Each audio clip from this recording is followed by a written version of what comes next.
ওয়ালাইকুম রহমতুল্লাহি ওয়া বারাকাতুহু। যাই হোক, আজকে ভিডিওটা আপনারা থাম্বনেল থেকেই বুঝতে পারছেন, জিন এবং জাদু রিলেটেড ভিডিও নিয়ে এসেছি আপনাদের সামনে। আসলে জিন আসলে বাস্তবিক অর্থে জিন আছে না আসলে এটা একটা কল্পনা, ইনশাআল্লাহ কোরআন এবং হাদিস থেকে আলোচনা করবো এবং বিজ্ঞান নিয়ে আলোচনা করবো। আসলে বিজ্ঞান এটাকে বলছে যে যে ব্যক্তি মানসিক বেকারগ্রস্ত, মানসিক ডিপ্রেশন হচ্ছে, তাকে বলা হয় যে তাকে বলা হচ্ছে যে জিনে ধরা রয়েছে। আর কোরআন কি বলছে? কোরআন একটা পুরা সূরায় আছে, কুল কুল ওহিয়া ইলাইয়া আন্নাহু ইসতামাআ নাফারুম মিনাল জিন্নি ক্বালু ইন্না সামি'না কুরআনান আজাবা। যেমন রাসূল সাল্লাল্লাহু আলাইহি ওয়াসাল্লাম এক জায়গায় গিয়ে কোরআন তেলাওয়াত করেছেন, তারা শুনে ফেলে এবং তাদের জাতির কাছে গিয়ে ওটা বলছিল। এটা বিস্তারিত দিয়ে কোরআনে আয়াতের মধ্যে বিস্তারিত আলোচনা আছে। যাই হোক, আমরা কিভাবে প্রমাণ করবো আসলে সে মানসিক ডিপ্রেশনে ভুগছে না আসলে সে জিনে ধরা রোগী? প্রথমে বোঝার জন্য প্রাথমিক অর্থ হচ্ছে তাকে আসলে ডাক্তার চিকিৎসা দিতে হবে। ডাক্তার চিকিৎসা দেওয়ার পর উন্নতি না হলে একজন যে কোরআন এবং হাদিস থেকে যার কোরআন এবং সই হাদিস ভিত্তিক দিতে পারে তার কাছে নিয়ে যেতে হবে।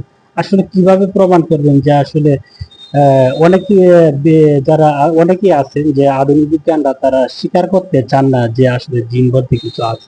আসলে একটা কিছু দেখা যাচ্ছে না, ওটা অস্বীকার করতে বিষয়টা এরকম না। যেমন আপনার মুখের মধ্যে অথবা আরো শরীরে বিভিন্ন জায়গায় যে ব্যাকটেরিয়া কাজ করে, কানে, চোখে, নাকে, এগুলো তো আমরা দেখি না। তার জন্য কি আমরা অস্বীকার করতে? এখন আপনার প্রশ্ন হতে পারে যে তাহলে এইভাবে এটা এটা তো মাইক্রোস্কোপ দ্বারা দেখা যায়, তাহলে জিন তো মাইক্রোস্কোপ দিয়েও দেখা যায় না। তো এটা ভুল কথা। আসলে সব কিছু যে দেখি বিশ্বাস করতে হবে বিষয়টা এরকম না। আসলে বিজ্ঞান এখন বর্তমানে বলতেছে যে 93, মাত্র 100% মধ্যে মাত্র 4% মানুষ চোখে দেখতে পায়, বাকি দেখতে পায় না। যাকে এই নিয়ে ভিন্ন আলোচনা করা যাবে ভিন্ন সময় ইনশাল্লাহ বিজ্ঞান নিয়ে। তো ভিডিওটা একটু লম্বা হবে, আশা করি মনোযোগ সহকারে শুনবেন। যাই হোক, এখন কোরআন যখন ওই রুগীকে আপনি সঠিক জারপু দিতে পারে এমন ব্যক্তির কাছে নিয়ে আসবেন, সে দেখবেন যে জারপু দেওয়ার সময় সে মুসরামুসরি করছে, তাকে ধরে রাখা যাচ্ছে না, হাত পায়ে একদম ইয়া হয়ে আসছে, মানে মানে বিভিন্ন ধরনের অঙ্গ ভঙ্গি নিচ্ছে, ধরে রাখা যাচ্ছে না, ভিন্ন আবল তাবল।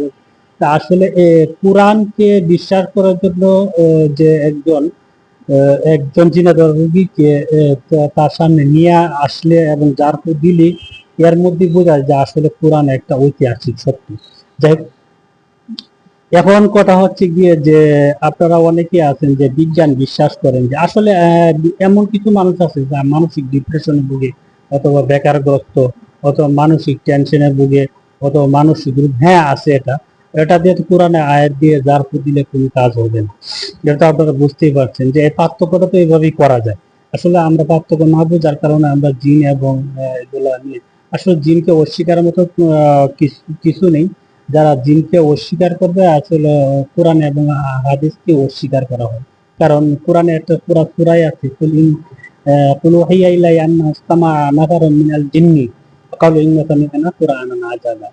দেখো, এটা ভিন্ন বিস্তারিত আলোচনা আছে। তারা একটি দল যে রাসূল সাল্লাল্লাহু আলাইহি ওয়াসাল্লাম কোরআন তেলাওয়াত করেছিলেন তার পাশ দিয়ে যাচ্ছেন এবং কোরআন শুনতে পায়, এগুলা নিয়ে আরো বিভিন্ন লম্বা আলোচনা আছে, ওইদিকে আমি যাচ্ছি না। দেখ, এখন কথা হচ্ছে গিয়ে এখন বলতে পারেন যে আমরা আসলে এই সমস্ত ইয়া থেকে, জিন এবং জাদু বিষয় থেকে আমরা কিভাবে বেঁচে থাকবো? আসলে প্রাথমিক চিকিৎসা হচ্ছে গিয়ে যে আমরা অনেকেই জানি যে রাসূল সাল্লাল্লাহু আলাইহি ওয়াসাল্লামকে ইহুদি ব্যক্তি জাদু করেছিল। জাদু করার পরে উনি স্বপ্নে দেখছিলেন যে দুই ব্যক্তি যার, এই হাদিসটা আমরা অনেকেই জানি, এই হাদিসটা লং হাদিসে আমরা যাচ্ছি না। যাই, প্রাথমিক চিকিৎসা হচ্ছে আপনারা ওটা দিয়ে জারফু করতে পারেন।